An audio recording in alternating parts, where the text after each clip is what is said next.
The globe spins slowly, almost ominously, in the dim light of a high-security command center. Around it, screens are alive with a constant stream of data and real-time satellite feeds. Every flicker tells a story. Outside those fortified walls, the world is tense, a palpable tension that hangs in the air. Military drills echo across continents, engines roar to life, tanks rumble across training grounds, and soldiers march in perfect formation, all stark signs of a world bracing itself, preparing for an uncertain future. This isn't an isolated incident, a localized conflict.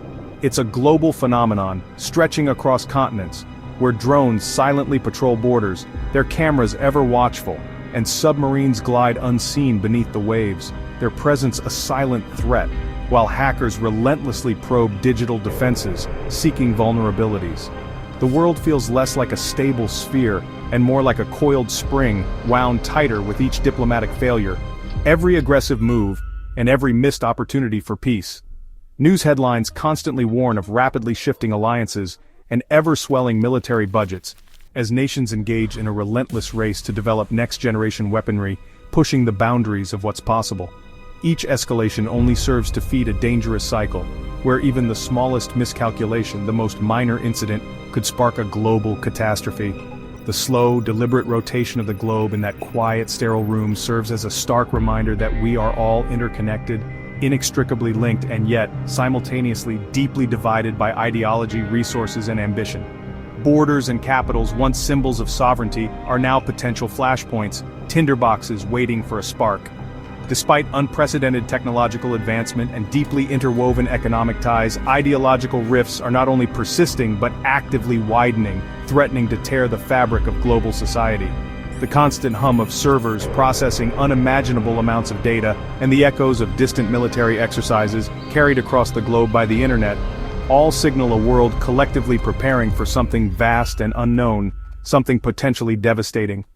The long period of relative peace that many have enjoyed and perhaps taken for granted is now more fragile, more precarious than ever before in recent history. The central question looms large, an ominous shadow hanging over everything. What are we really preparing for, and can we truly be ready for what comes next? With global tensions rising, we must ask, could a third world war really happen in our interconnected age? This isn't just a question for headlines, it's a real concern for leaders and citizens alike. The international order that's kept major powers at peace for decades is under strain. Trust is eroding, nationalism is rising, and military might is once again seen as the ultimate solution. Are we sleepwalking toward disaster? If conflict erupts, are we prepared, not just militarily, but as societies? Our cities, supply chains, and digital networks are all potential vulnerabilities. We must assess both the likelihood of war and our readiness to withstand it. This isn't fear-mongering, it's a necessary reality check. Only by understanding our risks and weaknesses can we hope to avoid catastrophe. The real question isn't if we want war, no one does, but whether we're doing enough to prevent it. The stakes have never been higher. Today's world is a chessboard of flashpoints, each capable of igniting a wider conflict. In the Indo-Pacific, US-China rivalry is more than a contest of nations. It's a clash of ideologies and futures. The South China Sea remains a powder keg, where a single misstep could have global consequences. In Eastern Europe, NATO and Russia face off along tense borders, their standoff echoing Cold War fears. Russia's actions in Ukraine have redrawn Europe's security map, prompting massive military buildups. The risk of accidental or deliberate escalation is ever present, especially between nuclear powers. The Middle East simmers with proxy wars and regional rivalries, any flare-up threatening global stability. Alliances and enmities make every local conflict a potential global crisis. Meanwhile, cyber attacks blur the lines of war, targeting infrastructure and sowing distrust. The digital battlefield is borderless, making accountability elusive and escalation likely. Low-level cyber warfare adds a new layer of instability. The world is more volatile and unpredictable than ever. The defining rivalry of our era is between the United States and China, spanning economics, technology, and military power. The Indo-Pacific is the main stage, with Taiwan as the most dangerous flashpoint. China sees Taiwan as a breakaway province. The US is committed to its defense, creating a volatile standoff. Any military move on Taiwan could trigger a devastating conflict between superpowers. The South China Sea is another hotspot, with China's territorial claims clashing with its neighbors and U.S. naval patrols. Close encounters between warships risk accidental escalation. Beyond military might, both nations race for technological supremacy in AI, quantum computing, and communications. This tech war fuels sanctions, trade restrictions, and economic decoupling.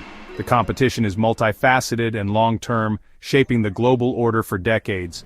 The outcome will determine whether the future is defined by cooperation or conflict. The stakes are global, and the risks are immense. The world watches, holding its breath. In Europe, Cold War shadows have returned as NATO and Russia face off in a climate of deep mistrust. Russia's invasion of Ukraine shattered decades of relative peace, prompting NATO to reinforce its eastern flank. Thousands of troops and advanced weaponry now line the border from the Baltic to the Black Sea. Russia in turn has modernized its forces and issued stark warnings against NATO expansion. This has created a new Iron Curtain, two powerful militaries in close proximity, each viewing the other's defenses as threats. The risk of accidents or misunderstandings sparking wider conflict is dangerously high. The standoff extends to the seas, with frequent close encounters between warships and aircraft. Hybrid warfare, cyber attacks, disinformation, and political interference adds to the instability. Europe's peace is no longer guaranteed, it must be actively defended. The bear's shadow is ever present, a reminder of the continent's fragile security. The stakes are not just regional but global. The world cannot afford complacency.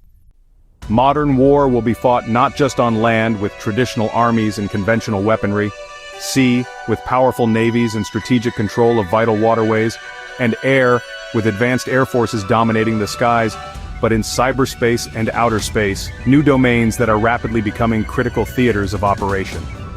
Cyber warfare is already a reality, a silent, ongoing battle fought with lines of code and digital weapons. Nations constantly probe, steal, and sabotage, seeking vulnerabilities and exploiting weaknesses in the digital realm, each other's networks, targeting critical infrastructure and sensitive information. In a major conflict, cyber attacks could cripple power grids, plunging entire regions into darkness, financial systems, disrupting markets and economies on a global scale, and communications, severing connections and isolating populations. Causing chaos without a single shot fired, a new form of warfare that can paralyze a nation. Defending against these attacks is a monumental challenge, requiring constant vigilance and sophisticated security measures, as vulnerabilities are everywhere, and new threats emerge every day.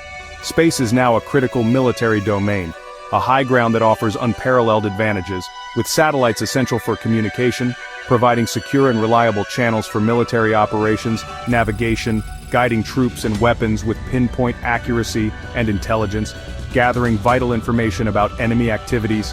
Anti-satellite weapons threaten to blind militaries, crippling their ability to communicate, navigate, and gather intelligence and disrupt civilian life, impacting everything from weather forecasting to financial transactions, creating dangerous space debris, a growing hazard that could render entire orbits unusable. The weaponization of space, the deployment of offensive systems in orbit, and development of hypersonic weapons, missiles that can travel at 5 times the speed of sound, could upend the strategic balance, creating new vulnerabilities and escalating tensions. A war in space would have catastrophic consequences, far beyond the battlefield for life on Earth, with cascading effects on every aspect of society, disrupting economies and daily life, plunging the world into chaos and uncertainty. The digital and space frontiers, once the realm of science fiction, are the most unpredictable and dangerous battlegrounds, where the rules of engagement are still being written. Our dependence on these domains is a major vulnerability, a single point of failure that could bring civilization to its knees. The next world war could be won or lost, not on traditional battlefields in realms we cannot see, in the shadows of cyberspace and the vast expanse of space. The future of conflict is already here, and it is unlike anything we have ever seen before. Beyond strategy and technology, the real test is human resilience. Most people in developed nations have never known war on their doorstep. The shock would be immense. The psychological toll, constant fear, anxiety, and trauma would be unprecedented, amplified by real-time media and social networks.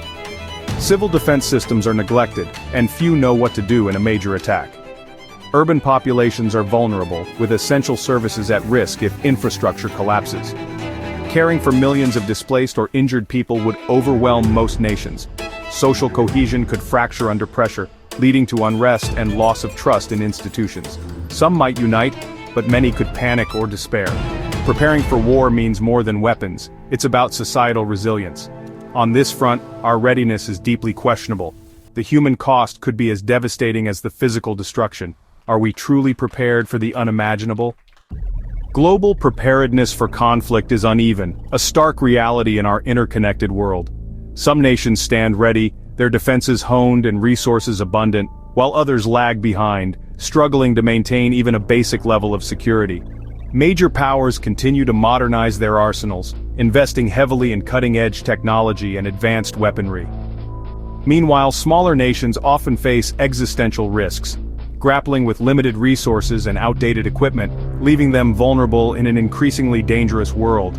The US, China, and Russia invest trillions in advanced militaries, pouring vast sums into research, development, and deployment of next-generation weapon systems. They are constantly training their forces, conducting extensive exercises to prepare for high-intensity warfare scenarios. Smaller countries, on the other hand, often lack the necessary resources and strategic depth. They may not have the means to effectively defend themselves or survive a direct superpower clash. For them, survival, not victory, is the ultimate goal, a desperate attempt to weather the storm. They risk becoming battlegrounds or pawns in larger geopolitical games, caught in the crossfire of great power rivalries. Even among great powers, the level of readiness varies significantly, influenced by strategic priorities and resource allocation. The US relies heavily on its network of alliances, while China and Russia primarily focus on establishing regional dominance and projecting power within their spheres of influence. Their strategies are aimed at deterring potential adversaries and keeping them at bay through a combination of military strength and strategic positioning. Societal readiness also differs dramatically across nations, reflecting varying levels of awareness and preparedness among the civilian population. Nations like Israel or Taiwan, facing constant threats, are highly prepared for crisis situations, with well-drilled populations and robust civil defense systems. In contrast, many in the West have grown complacent, enjoying decades of relative peace and security, leading to a decline in societal resilience. Mobilizing society for war, after such a long period of peace, would be a monumental challenge for most Western nations, requiring a significant shift in mindset and resource allocation. The world, therefore, presents a complex patchwork of capabilities and vulnerabilities, a mosaic of strengths and weaknesses that could determine the outcome of any future conflict. No nation, regardless of its size or power, is truly immune from the far-reaching fallout of a major global conflict, given the interconnected nature of our world. The next major war would test not just the capabilities of armies and advanced weaponry, but the resilience and adaptability of entire societies, pushing them to their breaking points. The storm, if it comes, will not spare those who are unprepared, those who have failed to invest in their own security and resilience. The critical question is, who is truly ready to face the challenges of a world on the brink? We stand at a crossroads. War is not inevitable, but the danger is real. Rising nationalism, great power rivalry, and new weapons have made the world fragile. Yet history shows we can pull back from the brink. The choice between war and peace is still ours. Diplomacy and international cooperation are essential. Arms control and open dialogue must be revived. Institutions like the UN, despite flaws, are vital for peaceful resolution. Public movements and grassroots activism can pressure leaders to choose peace. In a connected world, ordinary people have unprecedented power to shape the future. Preventing war requires understanding, compromise, and collective action. The future is unwritten. Our choices today will decide what comes next. We must choose wisdom, cooperation, and hope over fear. The fate of our world depends on it.